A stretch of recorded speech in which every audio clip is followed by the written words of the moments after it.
Hai semua, terima kasih udah mampir di channel aku. Di video kali ini, aku mau memperkenalkan satu segmen baru di channel aku yang akan mendokumentasikan perjalanan skincare aku. Jadi nantinya setiap hari Minggu aku akan upload perkembangan keadaan kulit aku yang aku shoot setiap harinya di setiap pagi. Setiap aku coba produk-produk skincare yang baru aku beli. Nah, seperti teman-teman bisa lihat, jelas banget kalau aku tuh banyak banget masalah kulitnya. Dan ini tuh kering mengelupas gitu.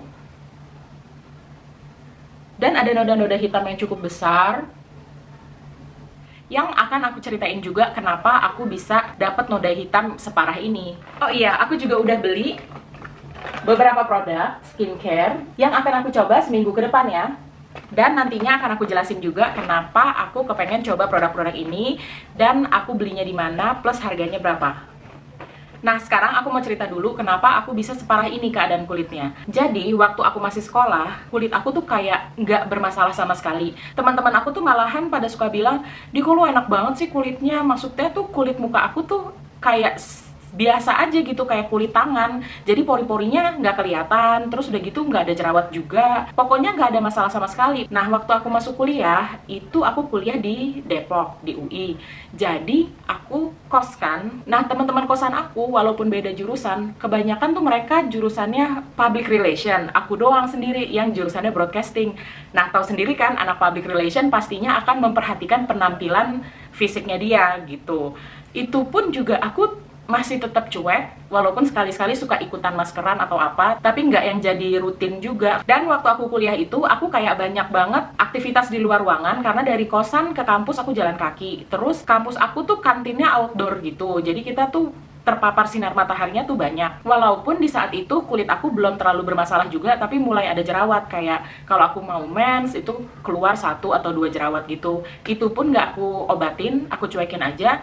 Dan memang nggak ada bekasnya juga sih. Begitu aku lulus kuliah, aku langsung kerja di production house sebagai production assistant. Dan namanya di production house itu mayoritas cowok semua. Kalaupun ada cewek, pasti posisinya tuh udah kayak bos setingkat produser gitu atau eksekutif produser. Itu pun juga yang ke kantor masih pakai kaos, terus celana pendek, gitu-gitu aja. Dan mereka pun juga rata-rata cuek sama kesehatan kulit. Mereka cuma kayak pakai lipstick aja dikit kalau mau meeting, abis itu ya udah blabaran lagi. Karena lingkungan aku kayak gitu, tambah lagi lah aku nggak mikirin skincare. Tapi karena aku udah merasa di saat itu punya uang sendiri, dan teman-teman udah pulang ke Jakarta dari kampusnya masing-masing, akhirnya kita kayak bersatu padu lagi, dan lagi rajin-rajinnya clubbing. Tapi aku dari dulu memang nggak suka minum, aku nggak suka ngobat juga, pokoknya aku nggak suka merasa nggak kontrol gitu terhadap badan aku. Makanya aku selalu menjadi salah satu yang sober gitu di antara geng kita ini. Tapi aku nggak tahu ya apa itu memang udah bakat atau gimana, aku nggak ngerti juga. Walaupun aku nggak girly, tapi aku tuh dulu kayak jago makeup gitu. Bukannya jago sih, maksudnya hasil makeup aku tuh teman-teman aku suka. Padahal aku nggak punya alat makeup sama sekali, nggak punya produk makeup juga. Jadi aku ya minta aja punya teman-teman aku. Dan karena mereka suka hasil makeup aku, akhirnya mereka sering banget minta di makeupin. Ya udah deh aku makeupin pakai alat pribadi mereka sendiri. Nah, singkat cerita, akhirnya aku tuh nggak sadar sama sekali. Maksudnya aku lihat sih udah mulai ada titik-titik hitam gitu. Karena kan aku syuting memang cenderung banyaknya di luar ruangan kan. Dan itu tuh seharian gitu. Kalau syuting mau panas, mau hujan, mau apa, kita tetap harus standby untuk melakukan syuting gitu kan. Nah, aku mulai sadar tuh sebenarnya ada kayak flek-flek hitam. Tapi aku pikir ya udahlah. Padahal bunda aku udah ngomong, "Din, itu kok kamu jadi banyak titik-titik hitam gitu. Nanti susah loh ngilanginnya gitu." Tapi aku pikir, terus ngapain harus dihilangin gitu. Nah, waktu di umur 25 tahun aku nikah. Sekitar 8 bulan kemudian, aku tuh ada syuting di Bali. Tapi pas nyampe sana tuh kayak tiba-tiba keadaan hektik banget karena sawah yang harusnya kita syuting di sana itu ternyata dipanen. Jadi hancur sehancur-hancurnya sawah itu. Sedangkan syuting tinggal lusanya. Padahal waktu di pesawat tuh aku inget waktu berangkat ke Bali kalau aku tuh udah telat 2 minggu dari jadwal mens aku yang biasanya tuh selalu teratur. Tapi karena di Bali aku tiba-tiba mendadak hektik, akhirnya ya udah aku reki ngecek-ngecek lokasi gitu, aku nggak pikirin lagi. Tiba-tiba pas perjalanan menuju hotel itu perut aku sakit banget. Dan aku minum panadol merah aja kan, karena aku pikir ya udahlah mungkin ini mau mens. Terus pas nyampe di hotel aku dibangunin, dan ternyata pas aku nyampe hotel itu udah darah di mana-mana. Tapi somehow aku kayak udah nggak kuat berdiri lagi. Akhirnya aku lanjutin tidur.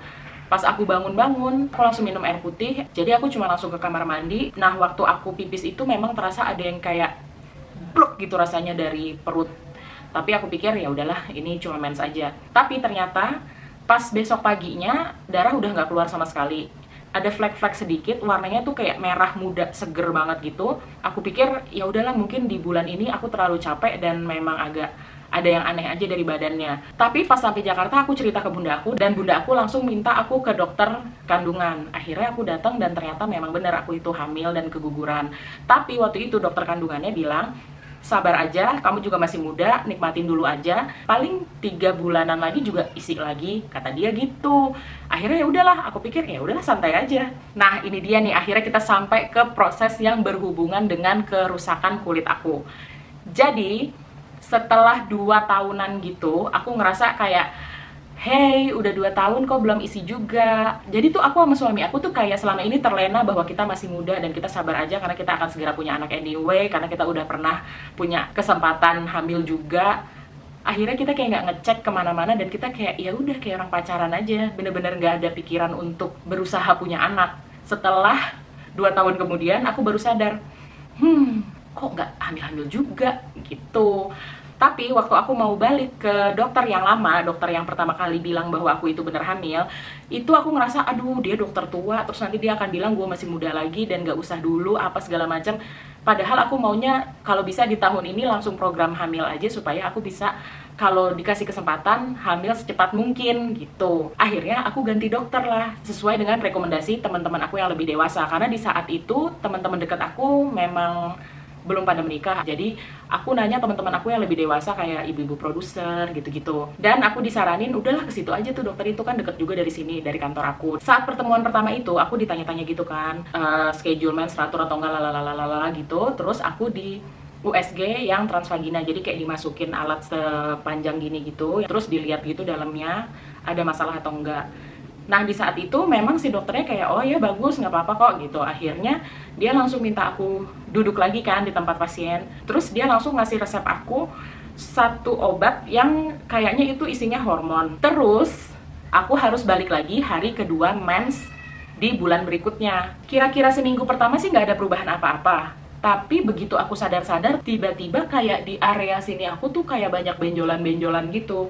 Benjolannya itu kayak bisul sih menurut aku daripada jerawat, karena dia tuh tipenya kayak agak datar tapi belendung gitu. Terus matanya tuh kayak jauh di dalam kulit gitu, bukannya yang mumbul. Kalau jerawat kan suka mumbul kayak agak kasar gitu kan ujungnya. Kalau ini tuh kayak dia tuh ada di dalam kulit si matanya itu. Dan waktu awal-awal sih rasanya nggak terlalu sakit. Itu muncul kayak 2 atau 3 lah di area rahang sini. Tapi aku pikir, oh ya udah mungkin emang hormon gue lagi dibenerin gitu kan. Aku tetap minum aja. Lama-kelamaan tuh aku sampai ngerasa kok ini aku kok tambah banyak, tambah kasar gitu kan. Dan itu tuh sampai ke dada-dada sini. Nah, setelah aku ketemu bunda aku lagi, bunda aku langsung, ya Allah, kok kenapa kok jadi kayak gini, kulitnya gini lah. Bunda aku langsung sedih gitu kan. Terus dia bilang, ganti dokter deh, coba cari second opinion. Akhirnya aku balik lagi ke si dokter yang pertama banget dulu aku pulang dari Bali itu. Terus dokter yang pertama itu langsung bilang, udah deh, stop dulu aja obatnya. Akhirnya ya udah aku stop. Dan memang kayak nggak lama semenjak aku stop itu, si kempes-kempesnya tuh berkurang, tapi jadi kayak item-item gitu. Dan si item-item itu lama-lama tuh kayak kering, terus mengelupas, kering lagi, mengelupas gitu-gitu kan. Nah, sekarang pertanyaannya, kenapa aku nggak ke dokter kulit juga? Ya kan? Dokter itu bilang, kamu juga harus hati-hati, namanya skincare itu tidak semua aman untuk ibu hamil dan menyusui. Aku langsung, padahal di saat itu kulit aku yang bermasalah tuh udah bukan cuma ini, karena di sebelah sini tuh tiba-tiba tuh kering-kering dan kayak mengelupas-mengelupas gitu. Sebelah sini-sini juga itu setiap aku cuci muka tuh rasanya kayak kering banget kulit aku. Tapi beberapa jam kemudian jidat aku tuh kayak bener-bener berminyak. Kalau pakai kertas minyak clean and clear yang warna biru itu aku bisa pakai 2 dan itu lepek. Tapi bagian sininya nih semua tuh kering, mengelupas-ngelupas. Orang pikir aku lagi peeling. Mereka suka ngingetin, lo habis peeling, jangan keluar ke matahari kali. Padahal aku nggak peeling sama sekali. Tapi alhamdulillah nggak lama setelah itu, aku dan suami aku mendapatkan hadiah terindah dari Allah Subhanahu wa Ta'ala, anak pertama aku tahun 2015. Nah, di saat itu aku tuh girangnya kayak apaan tahu. Jadi tuh masalah kulit aku tuh udah sama sekali aku lupain. Aku juga tetap kekeh nggak mau pakai apa-apa karena aku ngerasa nanti si kimianya pas aku lagi cium-cium atau aku lagi peluk-peluk kena lagi ke anak aku. Pokoknya aku stop namanya semua skincare dan produk makeup. Walaupun cuma lipstick kayak lip balm kayak apa, aku stop semuanya. Dan baru ketika aku ngerasa oke, anak pertama aku udah hampir 2 tahun, kayaknya aku mau mulai deh perawatan. Tapi emang dasar aku pemalas, jadinya aku kayak tarsok gitu. Dan di bulan September 2017 kami mendapatkan lagi hadiah terindah dari Allah Subhanahu wa Ta'ala, anak kedua aku. Tambah lagi deh ke dragging tuh masalah kulit. Jadi aku sama sekali nggak mikirin lagi masalah kulit. Aku udah bener-bener cuek-cuek aja. Aku pakai sabun apa aja yang ada di depan mata. Sampai akhirnya beberapa bulan belakangan ini aku lagi rajin upload di YouTube. Dan juga karena aku sekarang udah makeup artist, terus aku pikir bener juga kata suami aku, kalau kita udah berkomitmen untuk menjadi YouTuber atau influencer, berarti kita ada beban moral untuk menjadi panutan kan.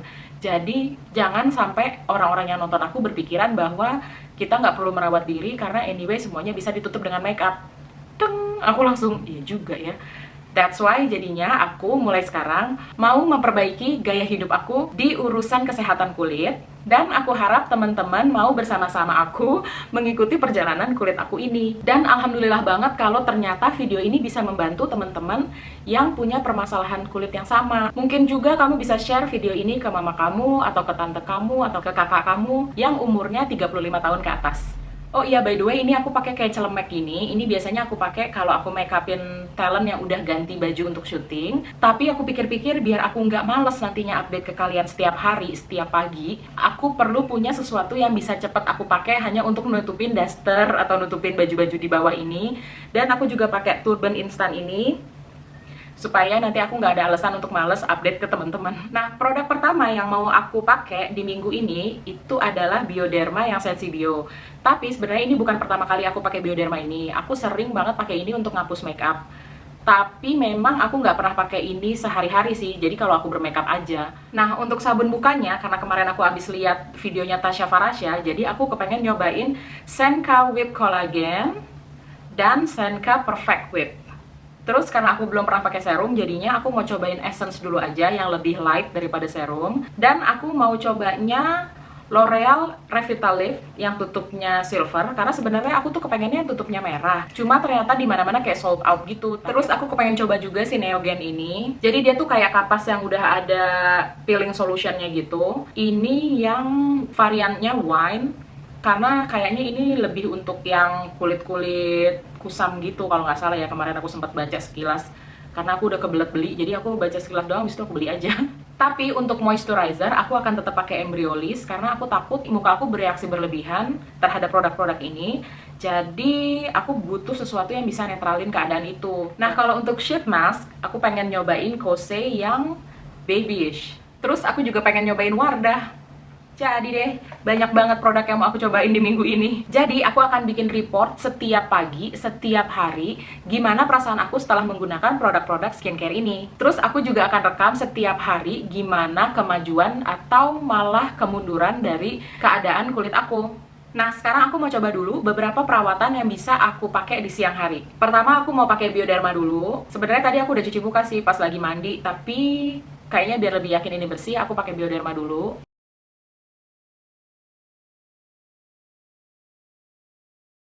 Nah, sebenarnya ini agak menjijikan sih, tapi aku kepengen temen-temen lihat kalau memang kulit aku tuh lagi mengelupas banget.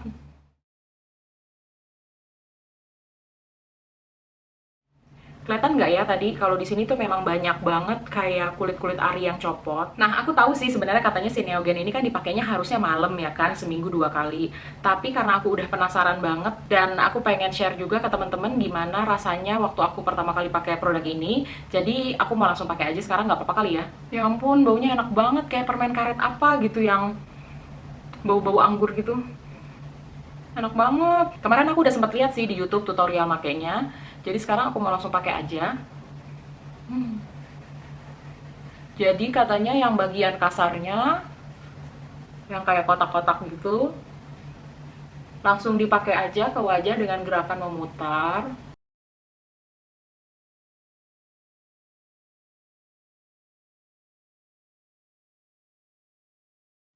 Ternyata di sininya tuh juga kayak banyak banget kulit-kulit aku yang copot, kulit-kulit Ari yang terkelupas pada nempel di sini. Terus aku tuh ngerasa walaupun dia kayak kasar gitu, tapi tuh nggak bikin kulit jadi perih atau gimana. Karena biasanya kan kalau aku pakai scrub yang lumayan butirannya kasar aja tuh aku suka ngerasa kayak kulitnya lecet-lecet gitu. Tapi karena ini pertama kali, kayaknya aku mau pakai segitu dulu aja. Dan sekarang aku langsung ke sisi yang lebih lembut, yang agak bulat-bulat gini. Yang aku rasain pas pakai sisi yang lebih lembut ini tuh kayak langsung soothing gitu loh. Wah, ini sih enak banget sih, rasanya tuh bener-bener kayak seger banget. Dan aku suka banget juga baunya, jadi tuh perpaduan yang pas banget sih. Cuma sekarang rada-rada ada rasa-rasa kayak cekit-cekit gitu sih, bukannya perih sih, lebih kayak ada, kayak kita minum soda gitu, ada itunya di kulit aku. Nah, sekarang aku mau bilas dulu pakai air hangat, nanti aku balik lagi ya. Oke, ini udah aku keringin pakai anduk juga. Sekarang tuh rasanya kayak lembut banget dan gak ada perasaan ketarik kayak biasanya setiap aku cuci muka. Cuma memang karena tadi aku belum bener-bener scrubnya sampai diteken secara tega gitu, jadi memang ada bagian-bagian yang masih kasar sih sedikit. Tapi mayoritasnya sih udah jadi terasa lembut banget. Sekarang aku mau langsung cobain aja L'Oreal Revitalift Crystal Micro Essence Smoothing and Radiance. Oke, aku akan ambil 3 tetes dulu. Sebenarnya untuk skincare lebih baik kalau kita pakai yang nggak ada wanginya kan. Cuma ya kita coba dulu aja deh ini. Mudah-mudahan aku tetap cocok. Soalnya aku suka banget sih wangi ini. Kayak wangi-wangi ruangan tempat kawinan. Oke, sekarang aku mau langsung pakai Embryolisse. Biasanya aku cuma pakai segini doang sih.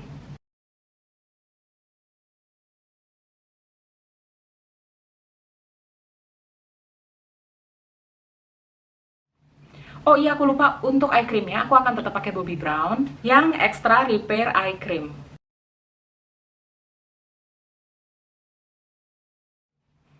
Nah, perawatan siang aku udah selesai. Untuk nanti malam aku akan nyoba pakai si Kosea Sheet Mask dan cuci mukanya pakai Perfect Whip. Jadi rencananya aku mau pakai Perfect Whip ini setiap malam dan Perfect Whip Collagen setiap pagi. Oke, untuk video kali ini sampai sini dulu. Aku bener-bener berharap semoga semua rangkaian skincare ini bermanfaat di kulit aku dan gak menimbulkan iritasi atau sesuatu hal yang menyebalkan. Semoga di hari minggu depan aku bisa ngasih report yang detail dan juga lengkap hari-harinya, plus dengan hasil yang sesuai ekspektasi.